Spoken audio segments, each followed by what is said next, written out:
السلام عليكم ورحمة الله تعالى وبركاته. نتمنى تكونوا على خير إن شاء الله.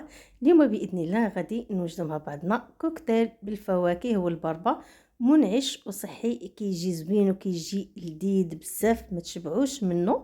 قبل ما ندوزو نشوفوا الوصفة لابد ما نصليو على النبي، اللهم صل وسلم وبارك على نبينا محمد وعلى آله وصحبه أجمعين. وفضلا وليس أمرا بارطاجيو الفيديو مع الأهل والأحباب باش تعم الفائدة، وكذلك ما تنسوش تدعموني بالضغط على زر الاعجاب. كنبداو على بركه الله. برتقاله من الحجم الكبير، جوج ديال الموزات، عندنا الفراوله ولا الفريز، وعندنا حبه من البربه وحبه من التفاح، وعندنا الماء والعسل باش غنحليو الكوكتيل تاعنا.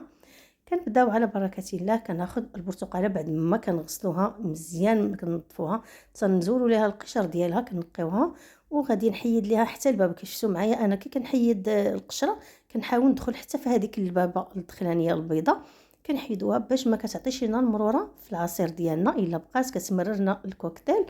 غادي نقيها مزيان من جميع الشوائب اللي فيها، غادي نقطعوها هكذا غونديل، وغادي نحيد ليها العلف اللي كاين لداخل، وغنحيدو كذلك حتى البابه البيضاء اللي كتكون داخل باش ما كيمرر ليناش الكوكتيل ديالنا. اللي عنده البرتقال صغير فيمكن لكم تضيفوا زوج ديال البرتقالات، انا عندي حجم كبير صافي اكتفيت بوحده تبارك الله، كانت كبيره وفيها الماء. صافي غادي نديرها في الخلاط الكهربائي بعد ما كنقيوها من الشوائب مزيان كيف ما هو مفسر في لا فيديو.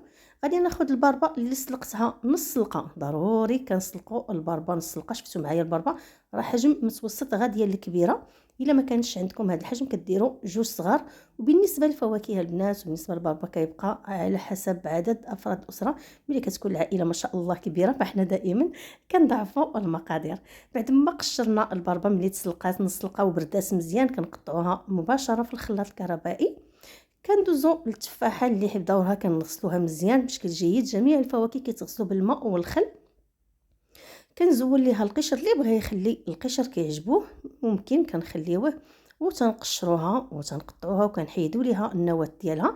اللي بغى يضيف كذلك في هذا الكوكتيل اشجاص، اللي بغى يضيف المشماش الا كان الوقت ديالو، اللي بغى يضيف اي فاكهه توفرات في البيت يمكننا نضيفوها، واللي بغى كذلك يضيف حتى الياغورت ديال الفريز فيمكن يضيفوا. انا حبيت نخليه هكذا طبيعي، ما بغيت ندخل فيه حتى شي اضافات باش نستافدوا منه اكثر. بغينا نبعد شويه من المواد الحافظه. انا حتى التحليه حليته بالعسل الطبيعي، اللي بغى يدير التمر فحتى هو صحي كذلك، اللي ما بغاش العسل واللي ما توفرش عنده العسل والتمر. ولو ان التمر راه كاين في كل بيت الحمد لله. الناس كاين اللي كيبغيو الحلاوه فيمكن لهم يضيفوا السكر الابيض، السكر سنيده.